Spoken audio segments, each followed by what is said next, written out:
C'est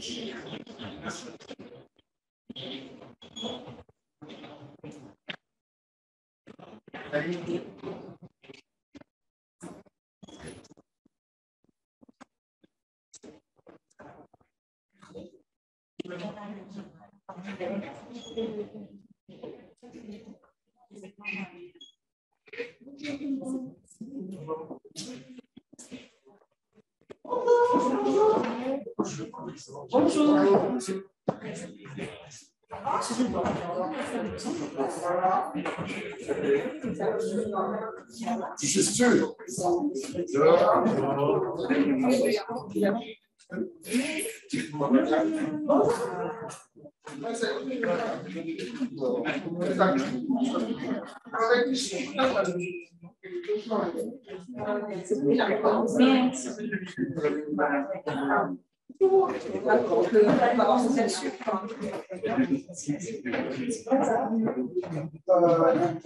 Léa, ça dépend.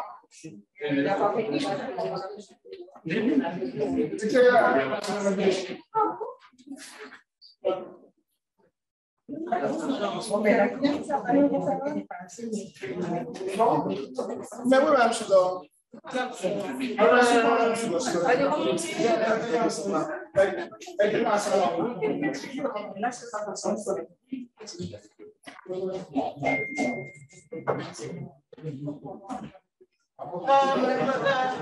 Non, mais si ça fait si jamais. Il faut signaler. Non, madame, je suis dehors, je suis sur la terrasse, je le tempo. Dans la salle, non,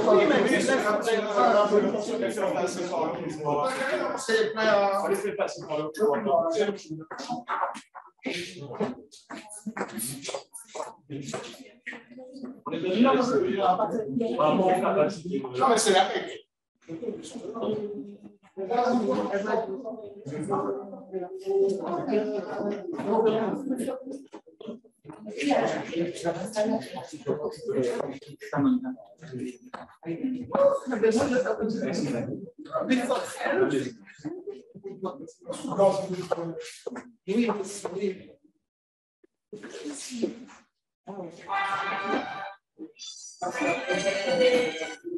Non.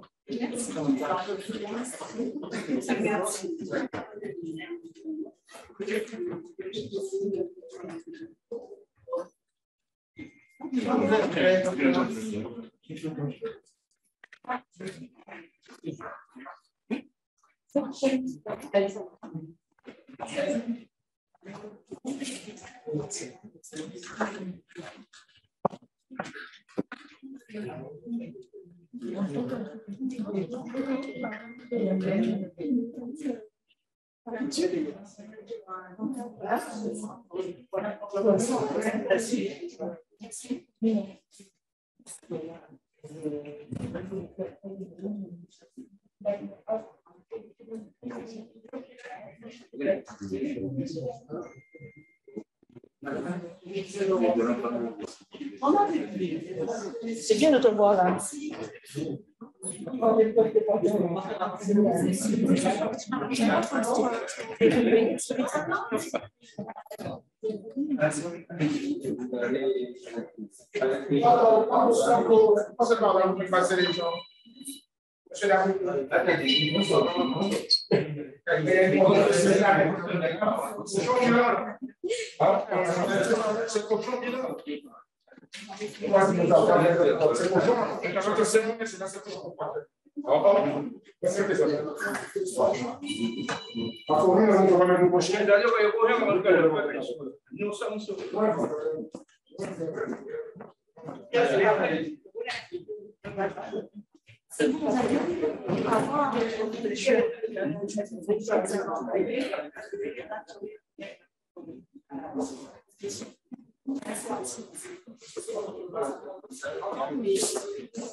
Donc, les gens qui sont derrière les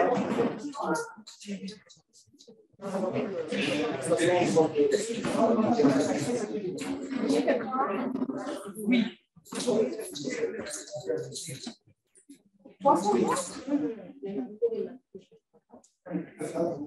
Levez les mains.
Sauf que derrière les lunettes, vous voyez ce que c'est.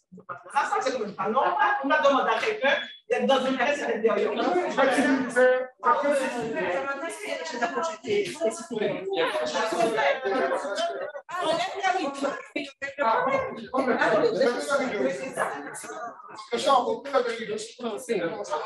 Monsieur. Je sais pas si tu vas faire. On va lever la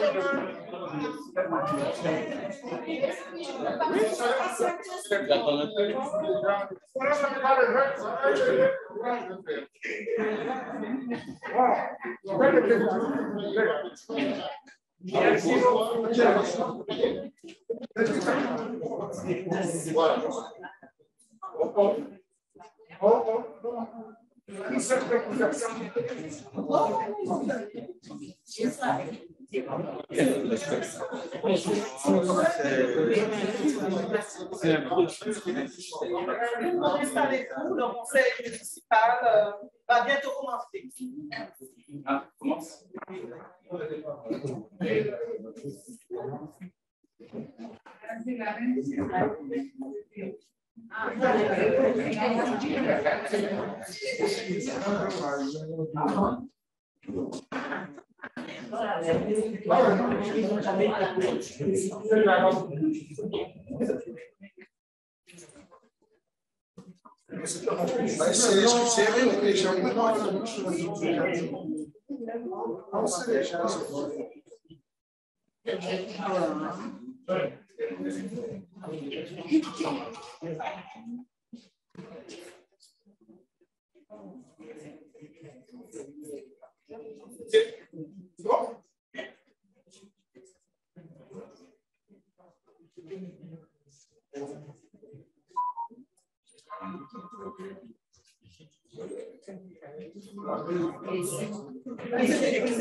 Ah oui, il ne veut pas dire ça.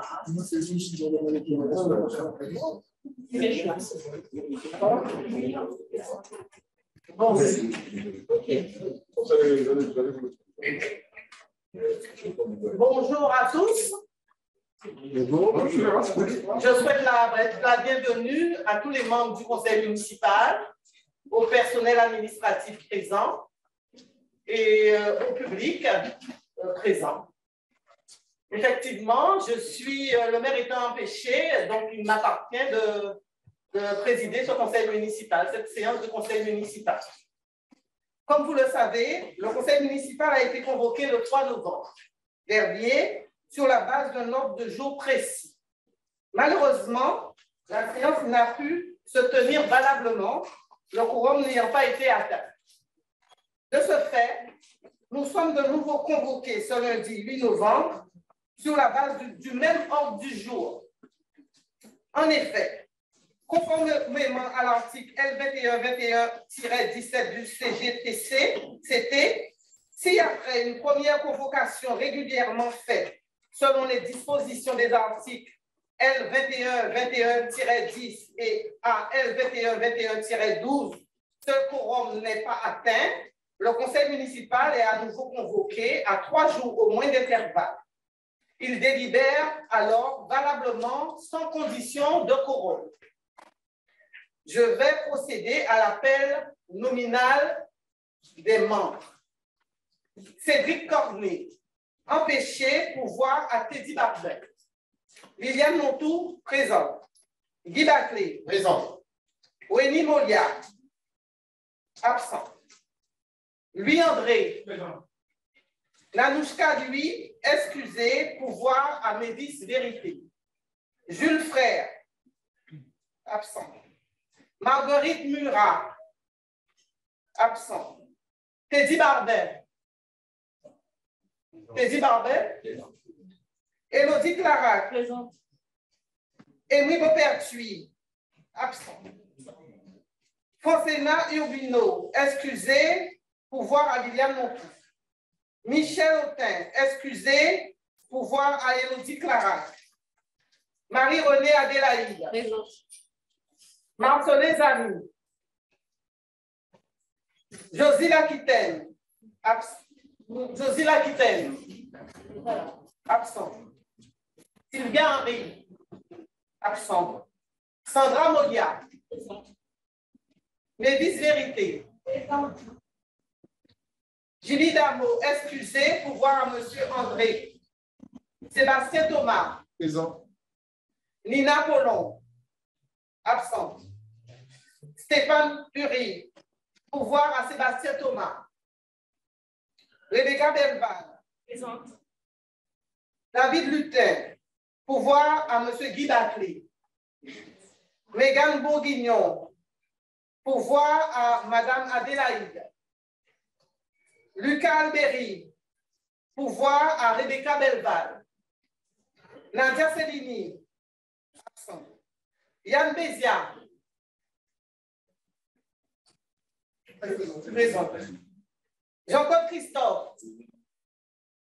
Julien Dino. Excusez.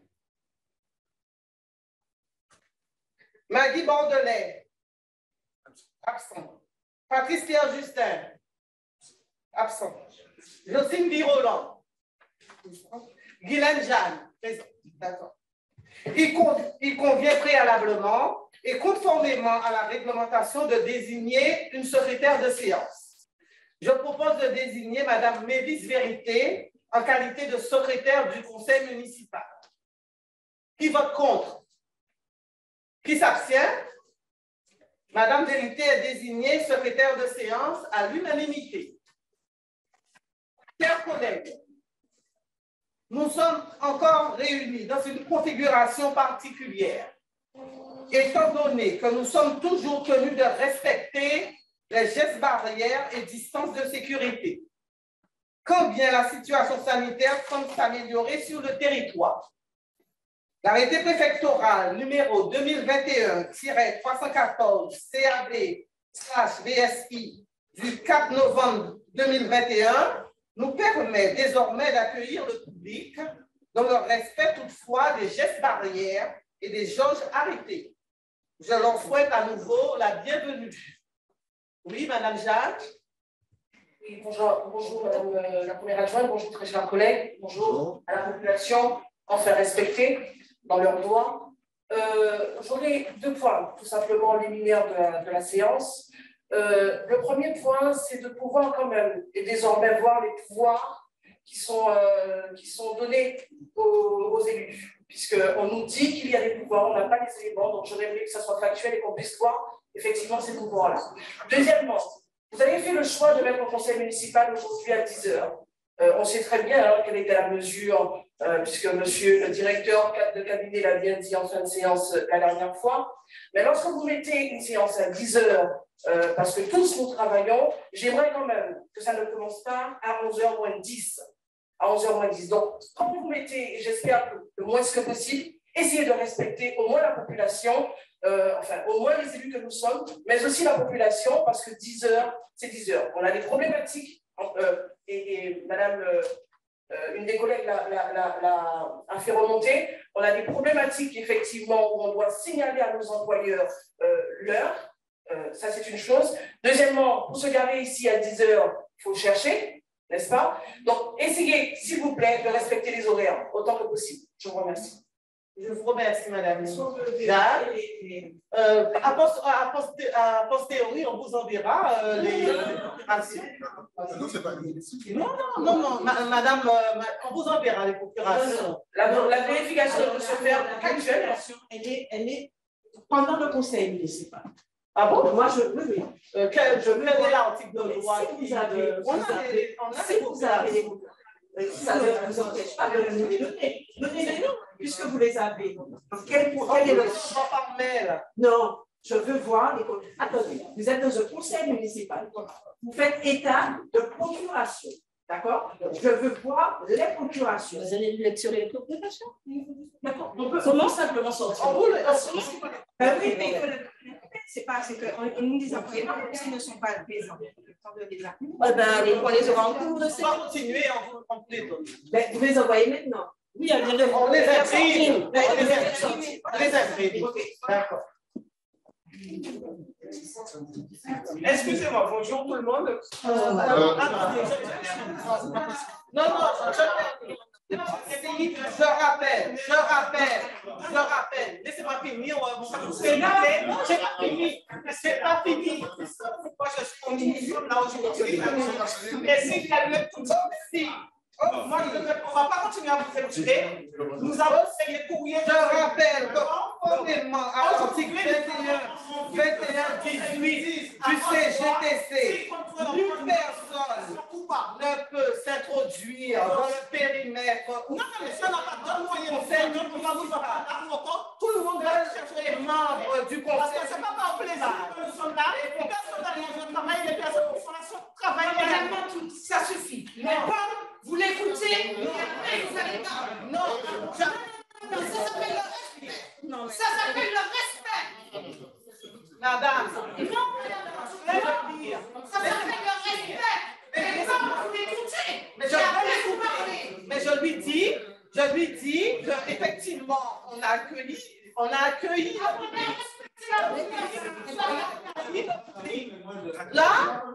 Là, on est dans le conseil municipal. Personne, à part les élus du conseil municipal, ne peut prendre la parole. Si vous voulez, en fin de conseil, on va vous laisser vous exprimer. D'accord. Alors, je continue. Seuls les membres du conseil municipal, les fonctionnaires municipaux et personnes dûment autorisées par le maire y ont accès. Le public est autorisé à occuper les places qui lui sont réservées dans la salle. Durant la séance, le public présent doit garder le silence. Toute marque d'approbation ou de désapprobation sont interdites. Je compte sur la bienséance de tous. Je vous propose de délivrer l'ordre du jour.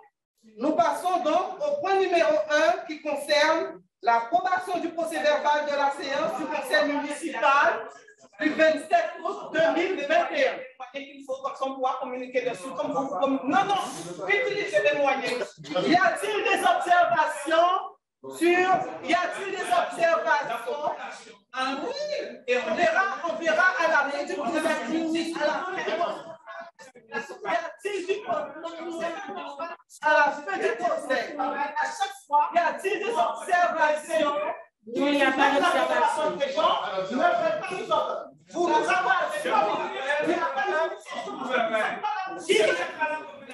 Qui n'a pas de conseil municipal? Qui vote pour?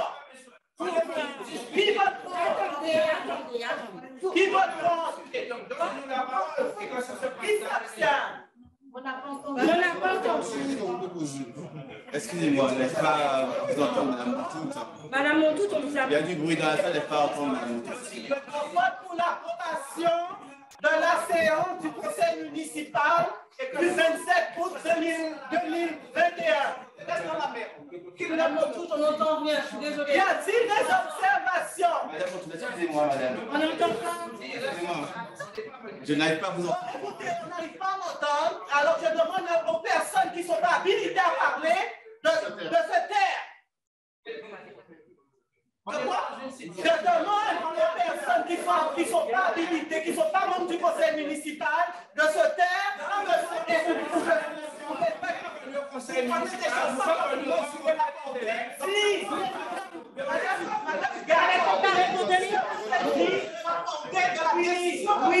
oui. Est-ce que vous mesurez la portée que dans Madame Gagne? Madame, à cause de vous. Madame Gagne, vous étiez élu.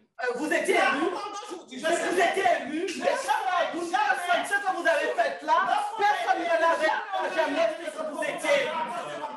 Jamais, Madame Gagne. Je vous entends, Madame Gagne. Vous étiez élu et personne n'a jamais fait ce que vous venez de faire. Donc, respectez un peu. On vous a laissé entrer.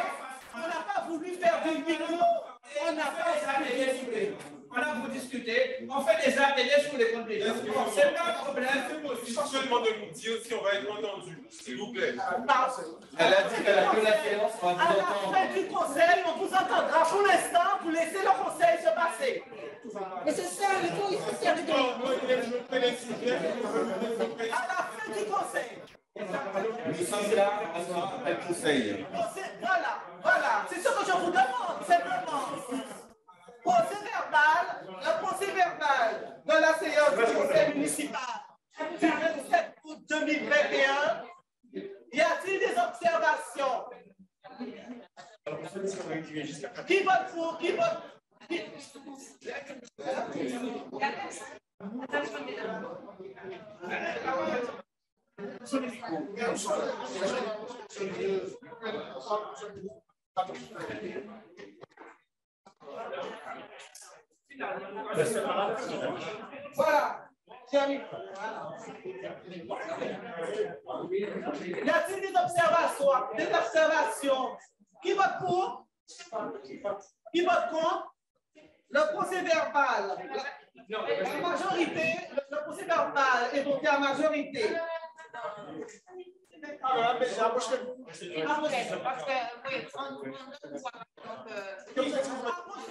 Mettez-vous à la place de Lucas, là. Mettez-vous Madame Bézia.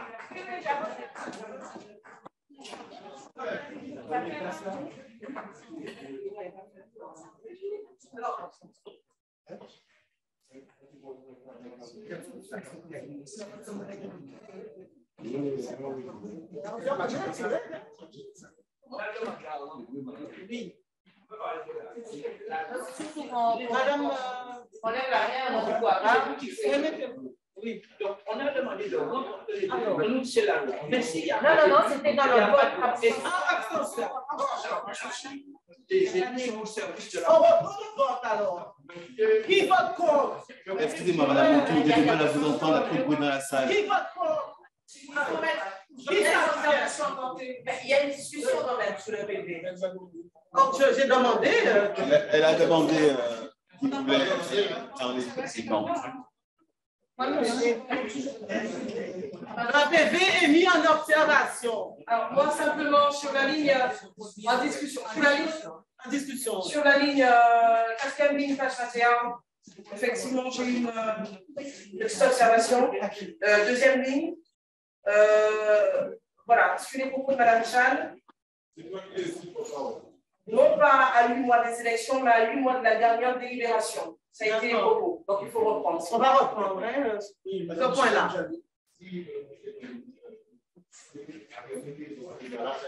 Le PD du 27 août 2021 est mis au vote. Qui vote contre? Madame, Monsieur Christophe, Madame Bédia? Non? Qui s'abstient? Voilà. La majorité PD. 3 pour l'abstention. Nous passons au point numéro 2. Point 2. Modification de la délibération du 23 juillet et du 6 août 2020 portant constitution des différentes commissions communales. Chers collègues, voilà maintenant près d'1 an que nous travaillons au sein du conseil municipal. Cette équipe, comprenée nouvellement élue aux affaires, que nous avons constituée, a aujourd'hui beaucoup plus de recul sur le fonctionnement de la commune, sur la manière dont se déroulent véritablement les choses et sur ses réelles marges de manœuvre. Il est vrai que 2020 a été une année particulière, avec des élections municipales tardives, en plein cœur d'une crise sanitaire sans précédent. Il a toutefois fallu s'organiser vite pour mettre les choses en branle et prendre les choses en main. Eu égard à cette première période d'exercice des mandats, il vous est proposé aujourd'hui d'ajuster notre organisation, notamment en ce qui concerne les commissions communales, pour favoriser davantage la transversalité, rationaliser nos actions et ainsi donner une nouvelle impulsion à notre dynamique tout en canalisant nos énergies respectives. Il faut véritablement transformer le tir, œuvrer sans relâche à la concrétisation de nos engagements. Et comme vous l'avez bien dit, une grande femme d'État, comme l'a bien dit une grande femme d'État, qui dira, dit, première ministre de l'Inde de 1966 à 1977, la vie est un processus continu d'ajustement. Je passe ainsi la parole à M. Miguel Malédon de la Direction des affaires juridiques pour une présentation des changements proposés. Vous noterez cependant que les points 2 et 3 sont liés. M. Malédon, je vous passe la parole. Bonjour à tous, merci Madame Montoute. Oui, donc ainsi que Madame Montoute l'a dit, donc les 2 points qui vont suivre sont liés. Donc nous avons choisi donc, de passer de 14 commissions thématiques à 9 commissions thématiques, Madame Clonvert. Et donc pour ce faire, il convenait donc au préalable d'abroger les délibérations datant du 23 juillet et du 6 août 2020. Ceci pour un toilettage juridique des choses. Donc voilà, nous avons procédé à l'abrogation de certains des articles de façon à pouvoir prendre le projet de délibération qui va suivre sur les commissions thématiques.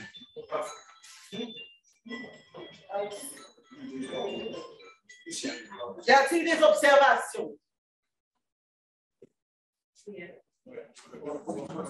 Le point est mis au vote. Qui vote contre? Qui s'abstient? Madame Bézia, vote contre. S'abstient. Nous passons au point 3. Pour ne pas avoir après, parce que personnellement, et l'équipe qui nous présente ne souhaite pas vous entendre, enfin, ne souhaite pas être présent sur lors de notre conseil. Pardon? Oui, allez-y. On tient quand même à dire que nous notons, nous voyons les élus du Gosé qui nous représentent, d'accord? Et qui aujourd'hui, par leur comportement, nous dit que nous ne sommes pas en capacité d'entendre ce que vous avez à dire. Donc, démerdez-vous avec vos maisons ou vos biens fonciers qui risquent d'être saisis dans 4-5 ans, d'accord? Ça, c'est le choix. Madame Gann, je vous entends après le conseil. C'est vous. Non, mais nous, on est obligés d'avancer sur le conseil. Vous avez quel faveur? Donc, nous, on va, comme on doit travailler, d'accord, d'autant plus. Merci beaucoup, madame. D'accord? Merci. Donc, on va sortir. Et on note aujourd'hui votre incapacité à mesurer la portée de vos gestes. D'accord? Donc, merci, madame. On a noté et on va vous laisser dans votre master. Merci beaucoup, madame. Exactement. Et faites attention aux joueurs avec lesquels vous jouez, parce que les Mais tous les gens qui sont là. Vous savez, le mal que je me suis donné à installer des jeunes pour gérer. Donc, quand ils vont plus, et je dis jour, en toujours des autres, ça habite nous c'était. Les gens commencé à dire payer les autres là, empêcher les autres construire pour réagir. Alors, c'est un peu de pour notre vente avant blanc. Mais vous allez, qui passe à la libération? Donc aujourd'hui, il y a un spécialiste qui va vous expliquer que c'est normal que vous nous quand on s'habite nous c'était. Il y a des boucons, des boucons babas, avec ça. Pour ça, des observations. Pour mettre ces gens-là au pouvoir, pour régler nos problèmes. Alors, l'ennemi à eux, c'est nous. L'ennemi à nous, c'est eux. L'ennemi, nous pas besoin de pour faire un choix, nous. Alors, les propres gens, nous, fait sono, aïe, pas mon l'eau, pour nous mettre pour empêcher la bien. Là, c'est ça, mon ça, quand il votait. Oui, vous l'avez dit, quand voter. Non, je l'ai dit, il faut que je le dise, ok? Là, nous mettons ça, et tous les sérieux qui sont là, qui ne sont pas d'accord avec cette mascarade, l'homme ne pouvait pas ok. Qu'est-ce que vous venez m'expliquer que je dois payer pour toi? C'est ça que vous venez m'expliquer? Mon numéro c'est 39 33 33. Appelez-moi. Bon, on est toujours au point 2, Madame. Y a-t-il des observations sur le point 2? C'est mon acquis là, il ne va pas payer. Les gens ne peuvent pas venir, ils ne peuvent pas venir. Ça veut dire qu'il y a deux personnes qui vont qui vote contre? Qui vote contre? Demain, la voiture. Qui s'abstient? Demain, pas mon parlementaire qui est au pouvoir. Et dans la montagne, il n'y a même plus. Il y aura même des côtés.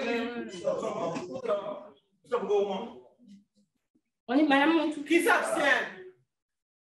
Donc, le point 2 est voté à l'unanimité. Point numéro 3, refonte des commissions communales thématiques. Monsieur Malédon peut poursuivre. Voilà, donc dans la pratique de la délibération précédente, donc il s'agit de passer de 14 commissions thématiques à 9. Je vais vous les énumérer. Alors, il y a la commission finance et transformation de l'action publique, c'est l'attractivité et coopération intercommunale, c'est mobilité, déplacement et cadre de vie, éducation, jeunesse, petite enfance et affaires sociales, c'est culture, patrimoine, sport et animation du territoire, c'est vie associative et services à la population, c'est démocratie participative, vie des quartiers et cohésion sociale. Et ensuite, c'est l'environnement, aménagement, urbanisme, infrastructure et prévention des risques. Et ensuite, c'est relatif à la performance. D'accord. Merci, M. Malédon. Donc, je vais reprendre le nom des élus qui font partie des commissions. Il y a 2 places dans chaque commission pour les membres de la minorité. Oui, monsieur. Myriam, continue. Oui, il y a 2 membres, mais oui, mais il y a 2 membres, il y a 2 places pour les membres de la minorité. Il faut savoir qu'il y a 9 commissions au lieu de 14.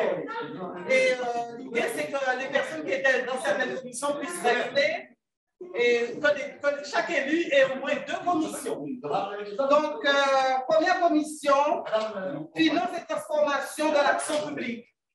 Alors, les élus proposés, M. Guy Baclé, Mme Clara, M. Barvin, Mme Vérité, Lucas Albéry, Mégane Bourguignon et 2 élus de la minorité.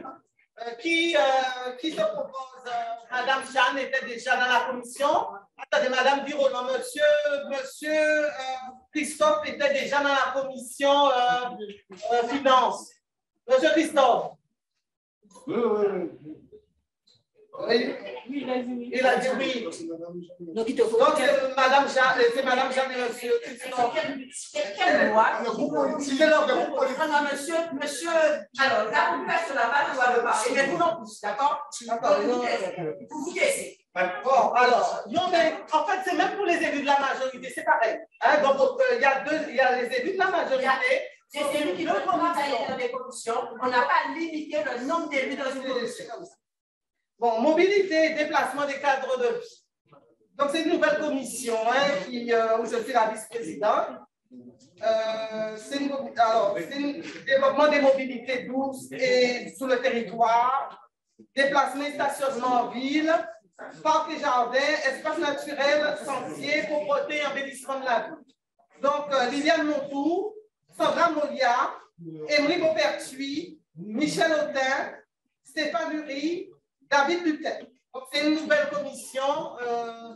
Je sais que Mme Birolan avait mis. Laissez-moi choisir mes commissions. Annie, Mme Dupuis. Qui veut Madame Jeanne, oui. Dino, monsieur Dino. Il a fait la demande par mail. Enfin, si c'est prendre les demandes par mail, nous avons tous fait une demande par mail. Commission numéro 3, attractivité et coopération intercommunale.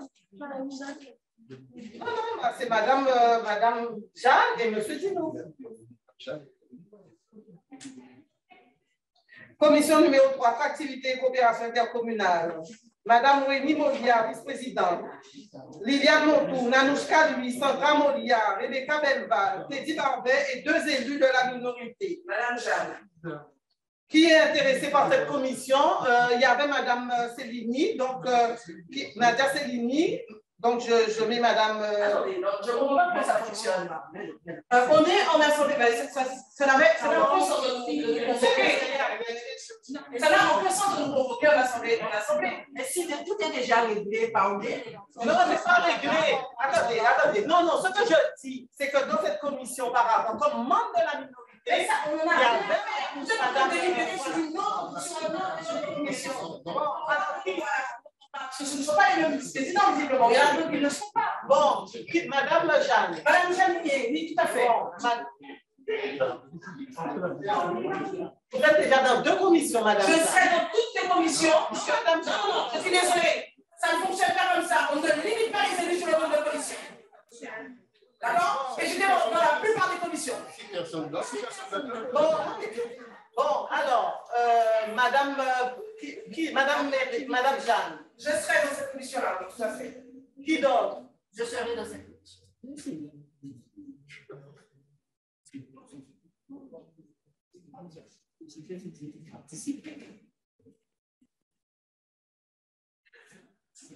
Éducation, jeunesse, petite enfance. Madame Bourguignon, Sandra Molia, Lucas Alberi, Élodie Clarac, Mévis Vérité, Nina Colomb, Marie Bordelais a demandé. Et Julien Dino aussi à être dans cette commission. Jeanne. Madame Jeanne.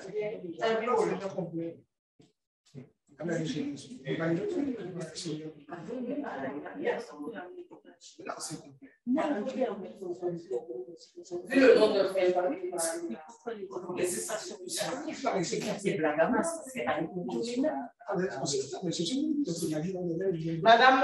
Madame Jeanne, je vous rappelle cependant que d'autres élus de la minorité doivent pouvoir se positionner dans les commissions et là nous n'avons que 2 places pour la minorité. Et je vous rappelle que normalement, excusez-moi, j'ai le droit de demander effectivement de participer à toutes les commissions. Oui, je rappelle. Je rappelle entre autres, puisque vous faites état de l'ancienne délibération, je rappelle entre autres, si vous reprenez les anciennes délibérations, que j'y faisais déjà partie. De la plupart des commissions, oui. D'accord? Donc je ne vois pas. Mais le problème, c'est qu'on a c'est politique. On a décidé justement de reprendre les commissions et de limiter à 2 de l'opposition. Non, pas du tout. Tous les élus seront 2. Les élus de la majorité seront 2 parmi les droits de l'opposition. Voilà, c'est ça. C'est le problème. C'est ça, de la majorité et votre politique. C'est pas politique. Culture, continue. La culture et patrimoine. Culture et patrimoine. Alors, les élus sont Élodie Clarac, Mévis Vérité, Marie-Renée Adélaïde, Michel André, Stéphanie Huré, Rebecca Belval, 2 élus de la minorité. Madame Jeanne. Madame Viola. Il y avait une autre demande, monsieur, quelle demande on a posée?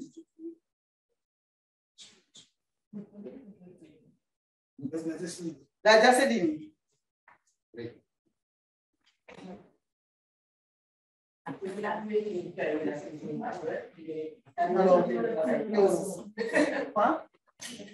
Madame Bézard. Le premier nommé est vice-président de la commission. Oui, le premier marqué.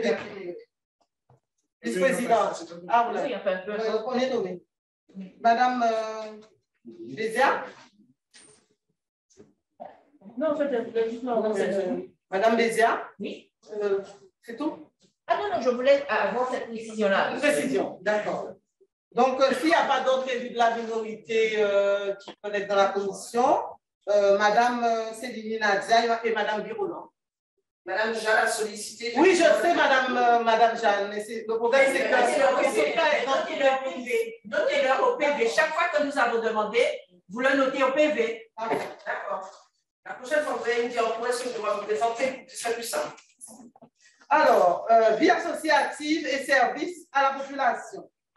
Je sais, Madame Marguerite Murat, Francina Urbino, Jimmy Damo, Nina Pollon, Jules Frère, Sébastien Thomas, et Madame Jeanne et Madame Méry étaient déjà. Madame Jeanne et Madame Virolan, vous étiez déjà, hein, vous venez de le dire.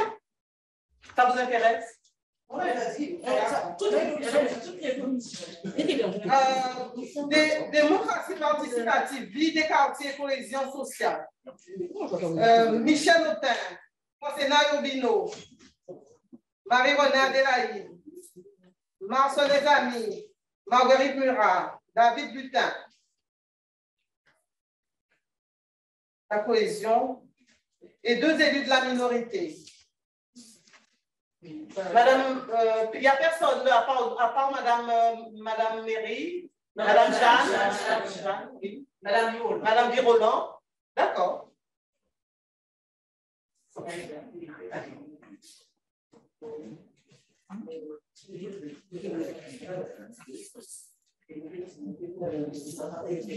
Environnement, aménagement, urbanisme, infrastructure et prévention des risques.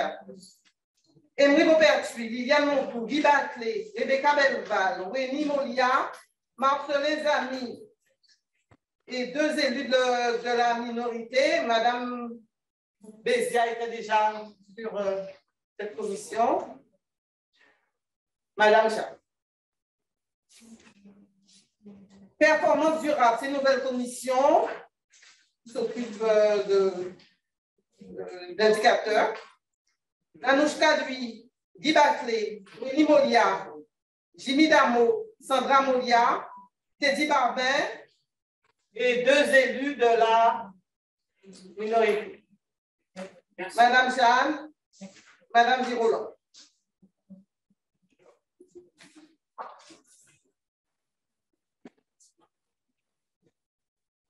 Voilà.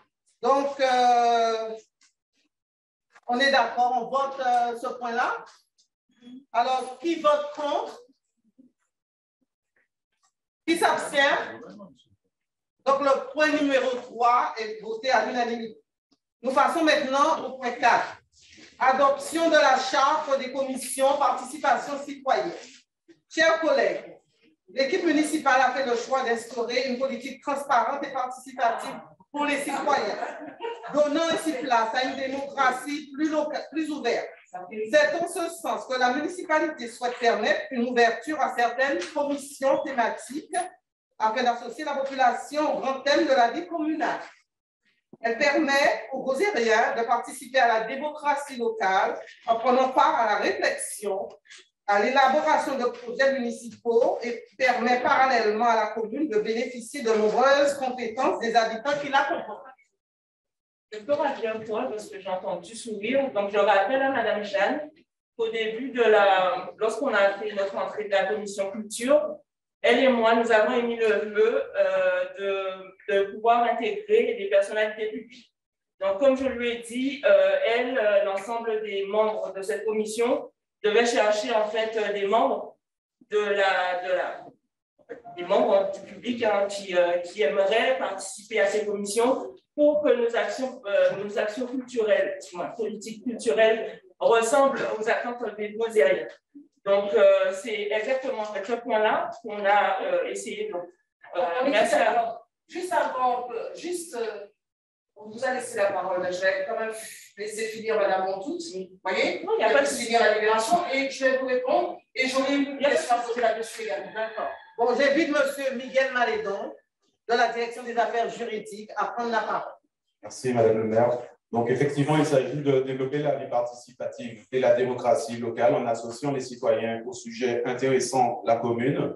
Donc, 3 commissions seraient ainsi ouvertes aux citoyens. Celle attractivité et coopération intercommunale, celle culture, patrimoine, sport et animation du territoire, et enfin celle démocratie participative, vie des quartiers et cohésion sociale. Donc, pour cela, pour pouvoir y participer à ces commissions, le citoyen doit d'abord signer une charte avec la ville et donc elle est soumise à votre approbation. Cette charte, en la signant, permettra aux citoyens de participer à ces instances, l'élaboration, la mise en œuvre, l'évaluation des projets municipaux, d'émettre des avis et de dialoguer aussi avec les élus. Donc voilà, c'est dans ce but-là que nous soumettons cette charte à votre vote.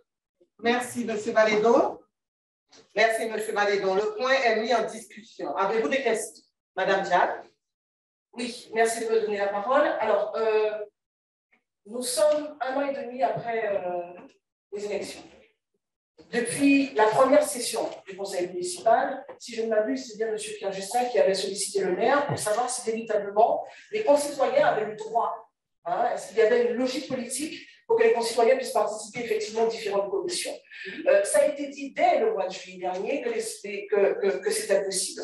Et à ce titre, plusieurs de nos concitoyens ont sollicité effectivement le maire, plus d'une quinzaine, puisqu'ils sont revenus vers moi, où il n'y a eu aucune réponse. Mais vraiment aucune réponse. Ne serait-ce que par respect, je pense qu'il aurait fallu répondre à ces personnes-là pour leur dire à minima si vous acceptez ou pas qu'ils participent à ces commissions. Quand je regarde la charte que vous lui demandez de délibérer, je fais le constat que vous réduisez la capacité de la population à réagir ou à réfléchir sur des points qui sont essentiels. On reste sur la culture, le sport, démocratie participative, les finances. Vous parlez de transparence. Pourquoi la population n'a-t-elle pas le droit, effectivement, de participer à la commission finance, à la commission économique? Pourquoi n'a-t-elle pas le droit? Pourquoi réduire à 3 champs? Et là, c'est pour moi une politique, non pas de transparence, mais comment on dit ça, d'opacité véritable sur la politique que vous voulez mettre en place au sein de la commune. Donc moi, la question, pour revenir, pourquoi ces 3 champs? Madame Sarah, vous avez quelque chose à rajouter? Non, moi, je n'ai rien à rajouter, c'est juste pour...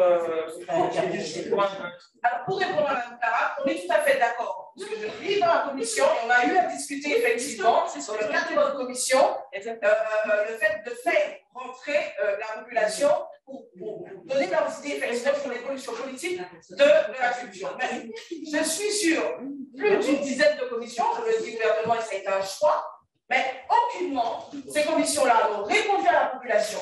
Aucunement. Et aujourd'hui, on les réduit à 3 champs. Alors, expliquez-moi pourquoi ces 3 champs. Écoutez, nous travaillons effectivement. Nous avons décidé effectivement de faire entrer la population dans 3 commissions dans un premier temps. Vous savez que c'est la première fois que la population participe à des commissions. Vous êtes élue, madame. Vous êtes élue. Vous êtes élue. Les commissions étaient ouvertes. Les commissions étaient ouvertes. Non, les commissions ouvertes, maintenant, c'est vraiment participer, porter sa plus-value. Mais non, mais attendez, je suis utilisée. Moi, je n'étais pas élue, d'accord, sur la mandature de M. Dupont, et j'étais à 3 commissions. Et j'étais convoquée à toutes les commissions, et j'avais mon avis à donner. Donc, ce n'était pas simplement un non. En tout cas, c'est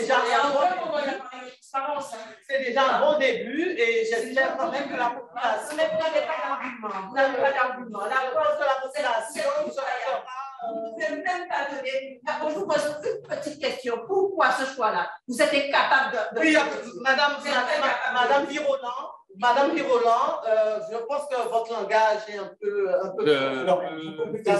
Si je puis, pour compléter, réglementairement, effectivement, les textes prévoient que le nombre de certaines commissions puissent ne pas être ouvertes aux citoyens en raison des enjeux et des problématiques particulières qui peuvent intervenir au sein de ces commissions. Par exemple, sur le budget, voilà, ce sont des thématiques assez délicates Et effectivement, la loi prévoit qu'on puisse éventuellement restreindre effectivement l'accès du public. Excusez-moi, la loi prévoit aussi que le maire a tout à fait le choix de ne pas convoquer dans aucune des commissions la population. C'est un choix politique. C'est un choix politique. Donc, cet argumentaire-là, je ne l'entends pas. Et quand on me parle de transparence, soyons transparents de tout et évitons de réduire la population à des champs. Hein? Évitons de réduire la population puisqu'elle a des compétences, elle a un savoir-faire, la société civile sait dire effectivement, en tout cas donner son expérience. Donc je ne comprends pas. Je le dis clairement, je ne comprends pas, surtout pour des politiques qui se disent transparentes depuis le début vis-à-vis de la population. Merci, Madame Jeanne. Oui, monsieur. Madame Jeanne, je vais m'adresser à vous. Oui, je voulais vous dire en fait que je vous respecte en tant qu'élu et vous avez votre mot à dire. En fait, pour moi, en fait, l'opposition à une lettre, vous êtes à votre place, c'est très bien. Non, mais c'est pas ce que je veux dire. Je veux dire par là, en fait, c'est plutôt positif ce que je veux dire. C'est-à-dire que vous avez votre mot à dire, c'est très bien quand vous écoutez. Et là, vous vous exprimez, en fait, et moi, je l'entends, ça vous dites. Mais c'est bien de pouvoir parler, en fait, sans forcément crier. Et là, vous ne criez pas, hein, pas de souci. Hein, donc, voilà. Donc, ce qui est bien, c'est que du coup, vous n'allez pas comprendre quand même ce que vous dites, il n'y a pas de boira. Madame Montout ne crie pas forcément, on a ça, mais personne ne crie, c'est très bien. Et je suis tout à fait d'accord de vous écouter comme ça, c'est bien que vous n'allez pas comprendre ce que vous voulez dire et continuer à vous exprimer aussi bien. Merci pour ces propos.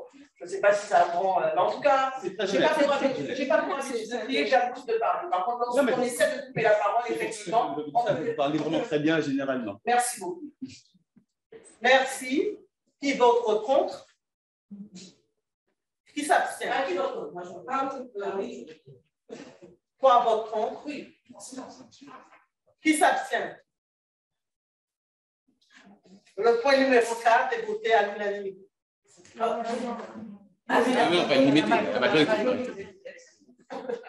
Nous passons au point suivant. Point numéro 5. Modification de la délibération relative à la désignation des délégués municipaux au sein des organismes extérieurs. Le présent point s'inscrit dans la continuité des 3 précédentes affaires à l'ordre du jour.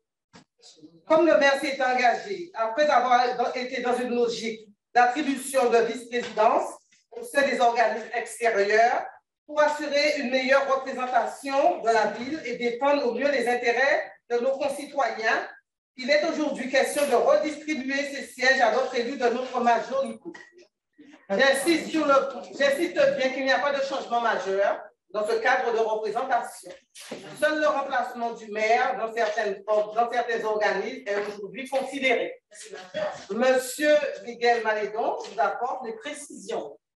Voilà, tout à fait. Alors, monsieur le maire souhaite donc pouvoir se faire désormais représenter au sein de 4 structures, à savoir la CEMAG, la CIMEG, le SIPS, donc le syndicat pour la mise en valeur des sites et des plages, et le SIPGAP, le syndicat qui a trait à la piscine intercommunale. Et donc, il s'agit de désigner les délégués appelés à siéger au sein de ces organismes. Merci. Alors, en ce qui concerne la CEMAG,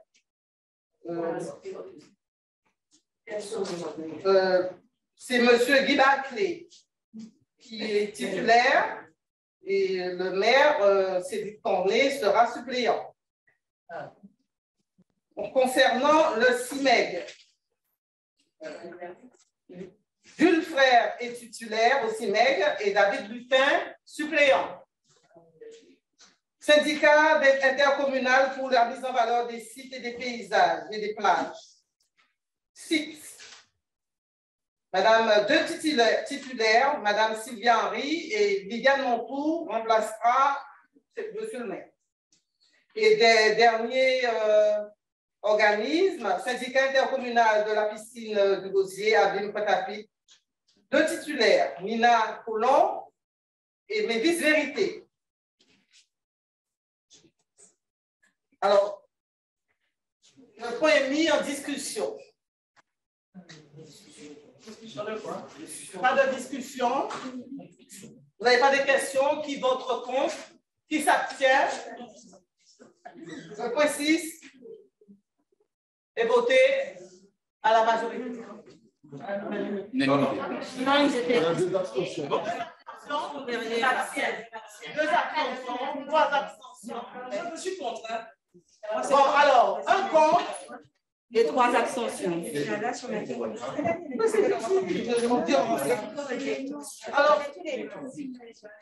Alors, je reprends parce que en fait, j'aurais dû normalement donner le nom de toutes les personnes qui sont pour le CIMEG. Pour le CIMEG, alors c'est M. Jules Frère qui remplace le maire. Il reste M. Jimmy Damo. Et pour c'est Alors, M. Lutin devient suppléant à la place de M. Frère. Et M. Beaupertuis demeure suppléant de M. Dame. Voilà. Des petites confusions dans les écrivains. Je reprends.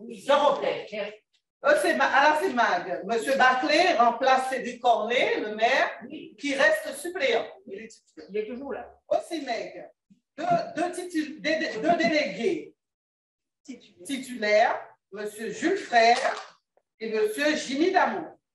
Et deux délégués suppléants, M. David Lutin et M. Évry Beaupertuis. Au syndicat intercommunal pour la mise en valeur des sites et des plages, deux titulaires, Mme Viviane Montou et Mme Sylvia Henry. Et au syndicat intercommunal de la piscine du Gosier, deux titulaires, Mme Vérité Nevis et Mme Nina Polo. Voilà. Donc, le point est mis au voix. Donc, qui vote contre? Qui s'abstient? Deux abstentions? Quatre abstentions. Contre, un contre et trois abstentions. Si c'est à la majorité. Nous passons au point numéro 7. Prescription de la révision générale du plan local d'urbanisme. Définition des...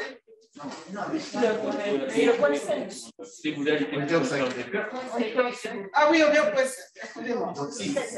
Vous m'excusez. On passe au point 6. Point 6. Délibération cadre relative aux nouvelles modalités de prise en charge des frais de formation, de déplacement et de mission des élus.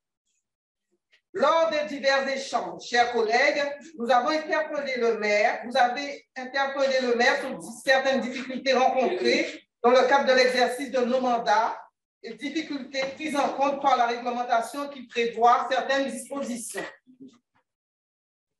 En ce sens, vous avez demandé d'élargir le champ de la délibération relative à la prise en charge des frais de formation, de déplacement et de mission des élus. Le projet de délibération qui vous est soumis tient compte de vos propositions et travaux à ce sujet.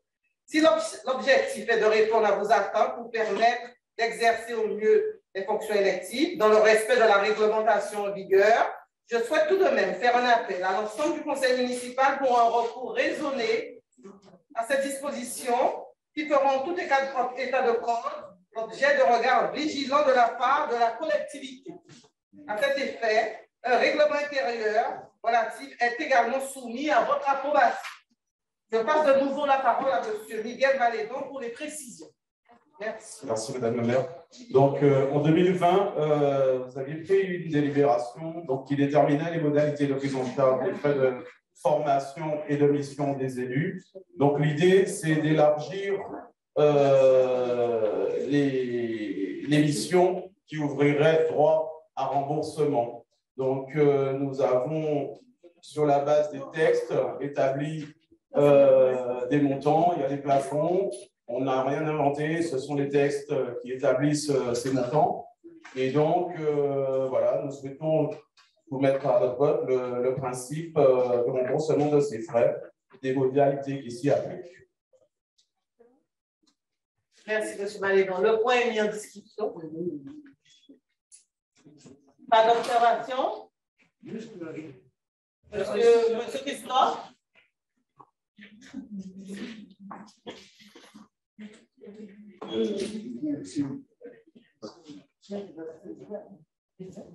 Oui, mais moi, je regarde le montant. Je peux comprendre qu'il y a une réglementation. Mais dites-moi quel hôtel qui a 60 euros?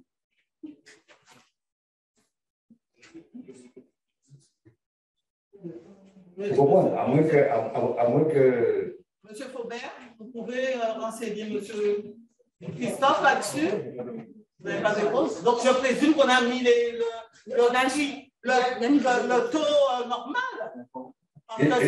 Et on voit à 17 €, c'est pas... Oui, ce sont des taux forfaitaires qui sont applicables aux agents de l'État et par ricochet applicables aux agents des collectivités territoriales. Donc voilà, nous ne pouvons pas aller au-dessus de ces taux qui sont réglementaires. Mais ce que je veux dire derrière, qui assume la différence? Comment faisiez avant? Vous n'avez pas un fonctionnaire qui part en formation, vous n'avez pas le demander d'aller chercher un restaurant à 17,50 € repas, ou d'aller chercher un hôtel jusqu'à dans la banlieue parisienne, près de Roissy, vous trouvez un hôtel minute à 35 €. Monsieur Christophe, en fait, on peut procéder soit au forfait, soit au réel. Donc, lorsque la personne donnera sa facture, on fera comme ça se passait avant, hein, sous présentation de facture. Voilà, tout à fait. Voilà. Merci. Merci pour eux. Bon. Vous n'avez pas d'autres questions? Je n'ai pas bien compris. Hein. Il y a des tarifs qui sont votés. Des tarifs qui sont votés là. Oui. Et vous dites que la personne présentera sa facture et sera payée pour réel. Et à quoi ça sert? Mais non, simplement, c'est là on tient compte du taux forfaitaire. C'est-à-dire, s'il n'y a pas de facture, on sera obligé de rembourser le forfait. Et s'il y a une présentation de facture, donc on paye sur la base. On passe sur la base qu'on a voté. Non, on passera sous la base. Parce que la loi le dit, on peut le faire soit forfaitairement, soit au réel. C'est ça qui se passait. Hein. Donc, c'est un système justement qu'on a voulu assez souple. Effectivement, vous avez la possibilité soit de vous faire rembourser de manière forfaitaire, et là, à ce moment-là, vous avez les montants qui apparaissent qui sont réglementés. Et sinon, vous avez effectivement sur présentation de vos factures, parce que vous pouvez effectivement avoir à dépenser un petit peu plus, et donc vous présentez les factures au réel, et à ce moment-là, on vous remboursera sur cette base. Voilà. Je sens que la dernière fois, lorsqu'on avait eu à discuter sur ce point, on avait dit qu'il serait important de mettre un plafond. Parce que s'agit-il de prendre un billet en première classe? S'agit-il d'aller dans des hôtels, même si 70 € paraît peu à monsieur Christophe? Est-ce que nous paierons des factures à 250, 350 €? Je passe à facture. Il me semble que nous avons proposé un plafond. Et je pense que... Le plafond existe. Je n'ai pas réglementé le plafond. Je passe la parole à Mme Giry. Alors, bonjour à tous. Alors, comme il est explicité par M. Manédon, et je vous propose de regarder le petit 1 qui concerne effectivement tout ce qui relève des frais de mission. Dans les 2 derniers paragraphes, il est clairement précisé comment se passera en fait les remboursements. Vous avez, comme il est dit, la possibilité d'être remboursé au forfait. Donc, ce sont les montants qui sont précisés dans la délibération et au réel en fonction des factures qui sont transmises aux élus. Bien évidemment, il est bien noté que les frais sont remboursés à condition que les dépenses apparaissent nécessaires au bon fonctionnement et à l'accomplissement du mandat et qui peuvent être justifiées. Donc, tout ne sera pas pris en compte si effectivement un élu propose un remboursement au réel. Il y a effectivement un ajustement qui est proposé. Concernant les billets d'avion, c'est pareil. Au niveau du cabinet qui se charge notamment de la prise en compte des billets d'avion, il y a une mise en concurrence. Donc, en fait, un élu ne peut pas en fait prendre son billet d'avion et avoir un montant qui dépasserait en fait un seuil. Donc, normalement, c'est cadré. Ensuite, on a des cas qui sont spécifiques en fonction en fait des types de frais. On n'a pas la même chose quand on est sur des frais de déplacement, on n'a pas les mêmes forfaits si on est sur de l'aide à la personne. Donc, il y a des spécificités. Là, en fait, M. Christophe parlait du premier cas où on était sur tout ce qui est frais de mission et l'exécution du mandat. Et là, on est sur du forfait ou du réel. Et quand il est question du réel, c'est pris en compte en fonction de la dépense exécutée en lien en fait avec le mandat donné à l'autre. La question reste la même. Est-ce qu'il n'y a pas intérêt, est-ce qu'il n'y a pas d'intérêt là de mettre un seuil?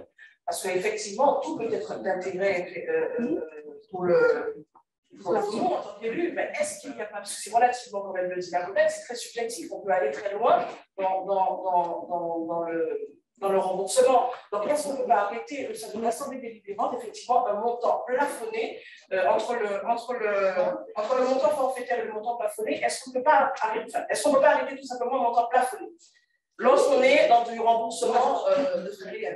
Mais les 60, Monsieur Christophe, 17,50 € par repas et 70 €, c'est insuffisant.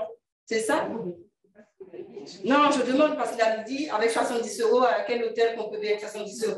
Parce que je rejoins mesdames, s'il faut mettre un plafond, si on s'arrête sur 100 €. Oui, je pense que Madame Jeanne a raison. Pendant qu'on est tous ensemble, on peut pas tard. Alors, effectivement, ce qui est proposé, c'est la base réglementaire. Après, en instance, donc au niveau de l'Assemblée, il peut être décidé de rajouter un plafond. En fait, au niveau de à notre niveau, ce qui nous a été demandé, c'est de poser la base réglementaire. Après, si les élus souhaitent mettre un plafond sur la partie très réelle, bien évidemment, c'est totalement possible. Oui, absolument. Vous avez raison et je pense qu'on peut proposer, alors vous allez voir si pour les règles de la restauration ou les... Je ne suis pas une habituée. Pardon? Moi, je ne suis pas une habituée, enfin, je n'ai jamais été dans les colloques, etc. Donc, je n'ai pas de notion, c'est pour ça que je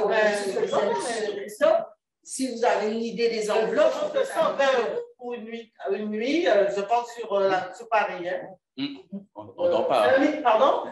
Au moins 100 € ou 120 €. Pardon? Je disais qu'à 70 €, on ne dort pas à Paris. Oui, enfin, on dort dans...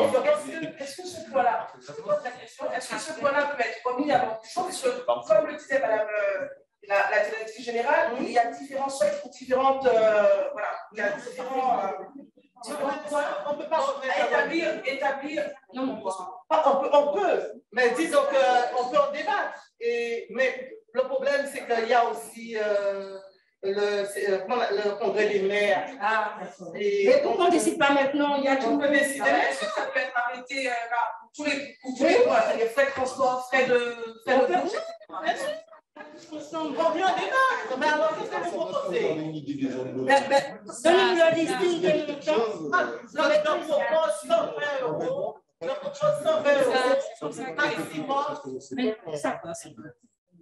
Mesdames et messieurs, écoutez, la directrice pourra peut-être nous dire effectivement quels sont les différents points et débattre sur chaque point. Oui, c'est ça. Parce que là, proposer des chiffres comme ça, ne pose pas. Alors, M. Mallet donc, pourra en fait reprendre. Déjà, pour le premier point qui concerne les frais d'exécution de mandat spécial ou frais de mission, je pense qu'il faut que vous ayez en tête déjà le minimum qui est possible. Donc, repas et nuitées, où il était précisé que ça peut osciller pour la ville d'accueil entre 87,50 € et 127,50 €. Donc, en fait, on est déjà à peu près à ce minimum. Après, ça vous donne une idée. Repas plus nuitée, il s'agira en fait de voir maintenant quel plafond que les élus souhaitent proposer en tenant compte en fait du package repas. Donc, le repas, alors généralement, en fonction, c'est pour ça que ça peut être différent. Si vous êtes dans une formation, généralement, le repas du midi peut être pris en charge. Dans un colloque, ça peut ne pas être pris en charge. Donc, vous devez penser au petit déjeuner, au déjeuner ou au dîner. Pour certains hôtels, c'est avec ou sans petit déjeuner. Donc, vous voyez, en fait, ça peut être vraiment différent. Donc, il faut penser à un plafond qui pourrait prendre en charge les 3 repas plus la nuitée. Les habitués, les colloques et tout ça, ça donne quoi? Moi, je pense que... Oui. Alors, moi, en fait, je pense que c'est un peu délicat, puisque les prix ne sont jamais forcément fixes. Prenons le cas d'un billet d'avion, par exemple. On peut voyager en économique à 4 euros. Non, là, on n'est pas sur la question des billets d'avion. Non, je sais, j'ai vraiment qu'un exemple. Un exemple, j'étais à Paris il n'y a pas longtemps. Je suis allé dans un hôtel, j'ai payé 77 euros. OK. Le même hôtel, je me suis dit, à mon retour, je le verrai au même endroit, c'était pas trop cher. Pour prendre la chambre à une semaine près, elle était passée à 70 euros. 100 euros de plus d'un coup. Du coup, je suis parti ailleurs. Ça change énormément. Ça bouge. Comment fixer forcément un plafond quand... Mais on est obligé quand même. Ouais. À quelle hauteur de c'est en fait, Pour moi, 120 € par unité, c'est acceptable. Et puis, les repas, on peut trouver des repas à 60 €, pas à 50 €. Combien? Au moins, on dit 40 €. 40 € quoi? 40 € maximum. Pour les deux. Non, 40 €, c'est moins cher. Pardon? Oui, donc cher. Non, c'est pas moins cher. Non, c'est pas moins cher en métropole. 220 €. Non, mais 120 € l'hôtel, 12 € le petit déjeuner, 20 € le déjeuner. Et dis, qu'est-ce que vous en pensez? C'est raisonnable. C'est très raisonnable quand même. Donc, ce serait 200 € dans le Abel plus 200 €. On dit 200 €. Déjeuner, petit déjeuner, dîner. Ben oui, tout à fait. Non, mais est-ce que ça vous va? 200 €. Tout compris. 200 €. Tout compris. Tout compris. Déjeuner, petit déjeuner, dîner, hôtel.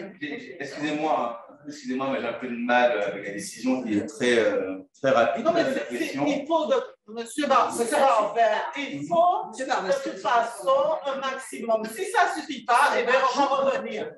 On va revenir revoter, mais on garde 200 €. OK, d'accord. Ouais, c'est 200 € par jour, hein, quand même, ça. Parce que la nuit, ça devra aller. D'accord. Qui vote contre? Qui vote? Qui s'abstient? Moi, je m'abstiens. Le point numéro... Madame Béziard. Le point numéro 6 est voté à l'unanimité. S'il vous plaît, oui. Je voudrais juste dire, je vais voir ce texte. J'avais demandé une autorisation de sortie. D'accord. Par contre, j'aimerais vérifier les. Attendez. Sortez des copies? Oui, c'est j'ai appris parce que c'était par mail, par WhatsApp. Bon. On continue. Hein? Point numéro 7. Prescription de la révision générale du plan local d'urbanisme, définition des objectifs poursuivis et des modalités de concertation. Le plan local d'urbanisme reste l'un de nos engagements forts vis-à-vis de la population. Nous nous sommes en effet engagés à réviser le PLU approuvé en juin dernier pour, je le rappelle, ne pas basculer en RNU afin d'aboutir à un PLU plus cohérent, respectueux des équilibres environnementaux, tenant compte des attentes de la population tout en préservant l'intérêt général. Comme promis, nous allons procéder à la révision du PLU. Pour ce faire, la première étape est de délibérer pour nous autoriser à prescrire la révision du plan local d'urbanisme. Il est important de garder en mémoire les attentes fortes de la population vis-à-vis de ce document d'urbanisme stratégique. Il est également nécessaire de rappeler l'intérêt général qui prime sur tout. Les grands objectifs poursuivis, tels que présentés, permettent de conjuguer à la fois la vision de l'équipe municipale et à travers la concertation qui sera menée, les besoins de la population, tout en considérant des alternatives innovantes et compensatrices. Nous devons nous assurer que ces temps d'échange se tienne en toute sérénité et également dans un esprit de pédagogie. Je passe la parole à Madame Hélène Medina, directrice de l'aménagement et de l'urbanisme, pour les précisions relatives à cette affaire. Madame Medina. Bon, Madame la maire, vous avez tout dit concernant cette prescription de la révision du PLU.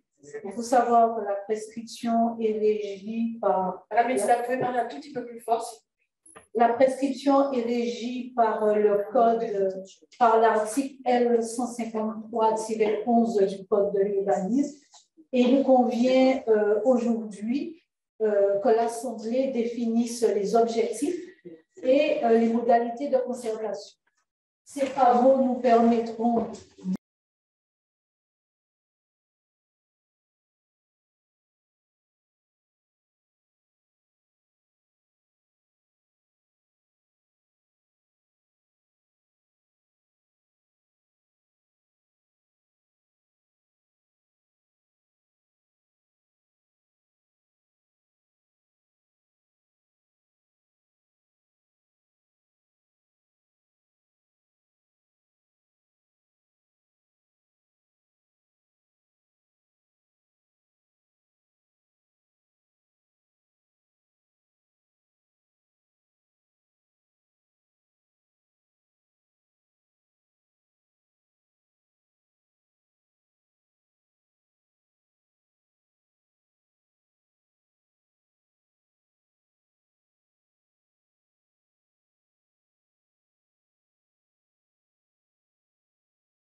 Alors, sur la première partie, donc c'est la vision un peu politique donc en matière de ressources humaines. Sur la seconde, il y a une définition de critères. Maintenant, ce sera à l'autorité de sélectionner en tout cas les agents promouvables, donc aux avancements de grade en fonction d'une série de critères qui est présent donc, dans ce document. Donc, ce sera fait en interne au sein de la collectivité du Gosier et au sein de chaque collectivité. Donc, il y aura plus de passage en commission administrative paritaire sur les avancements de grade. Et il y aura une présélection de fait pour les dossiers de promotion interne qui relèvent toujours des commissions administratives paritaires du CDG.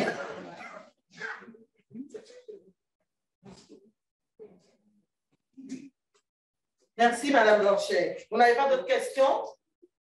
Qui vote contre? Qui s'abstient? 2 abstentions.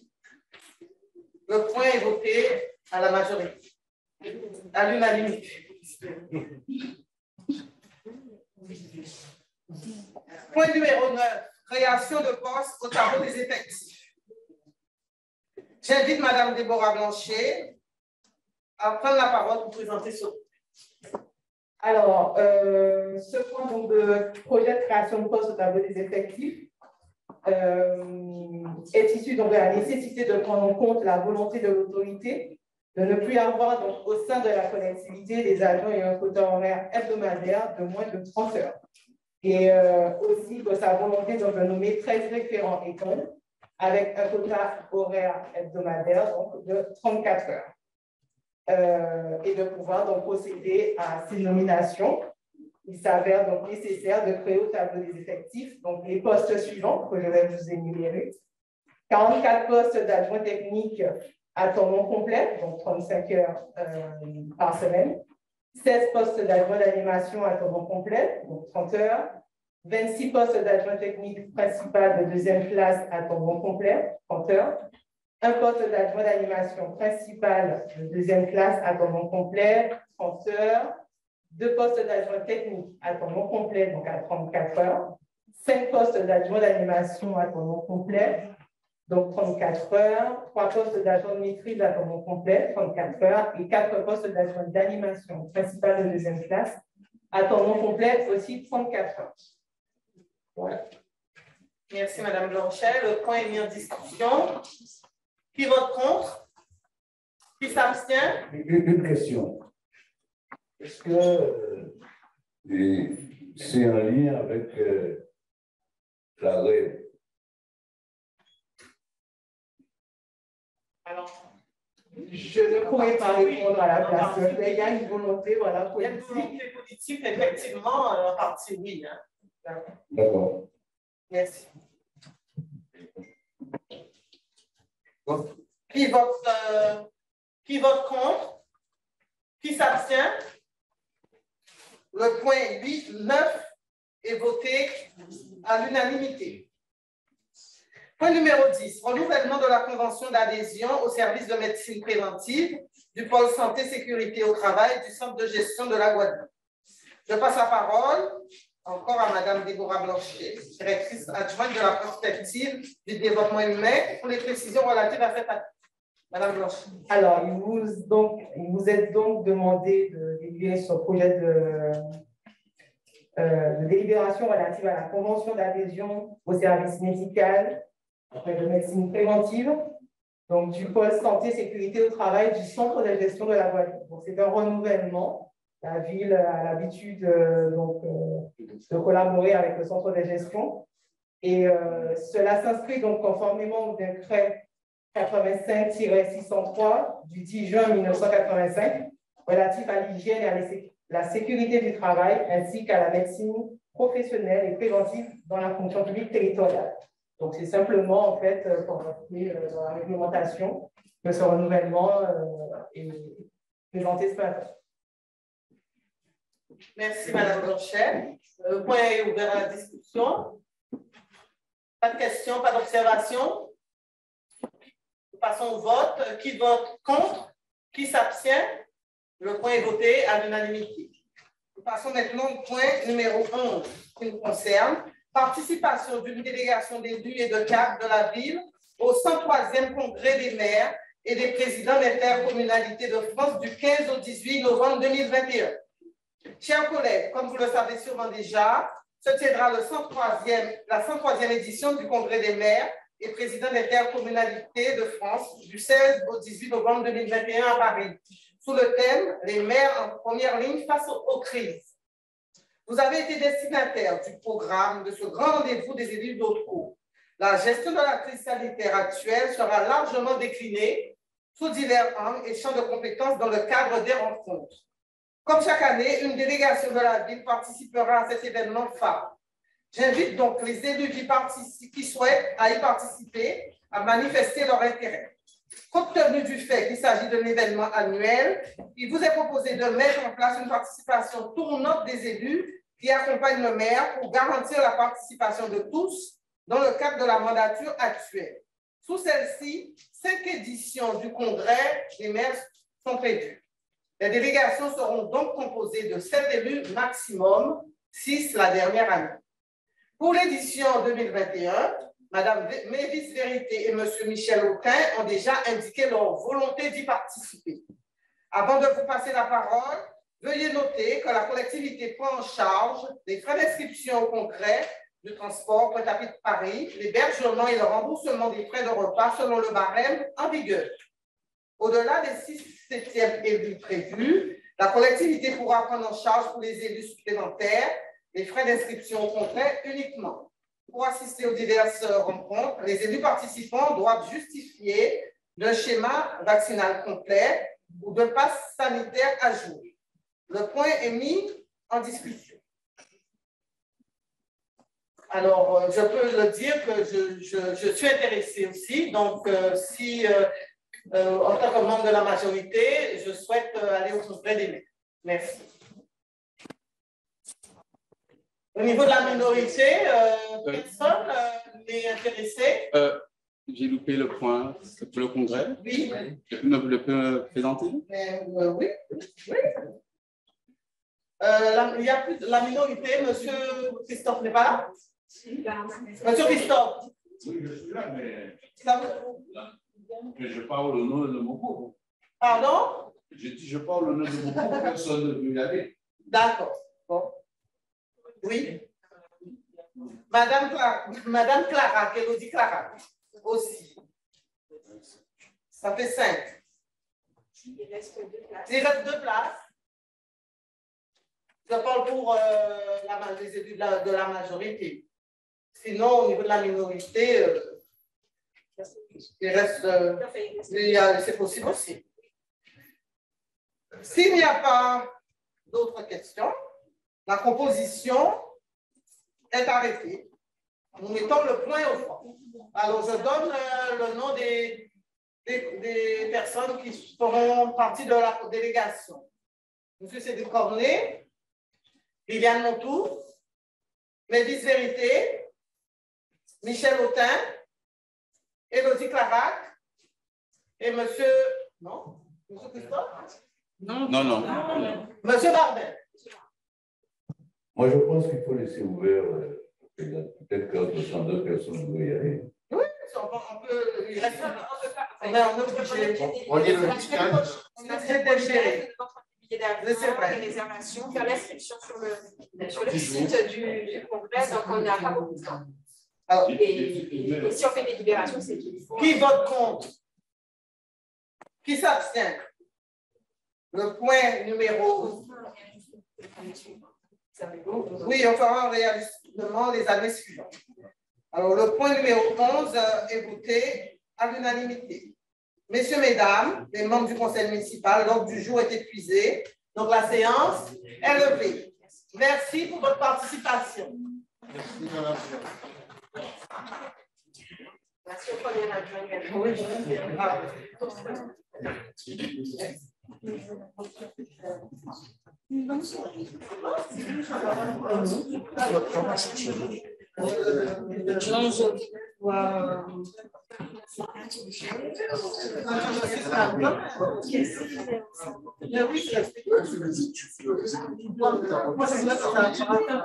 Parce que là, je demande d'aller chercher un petit peu.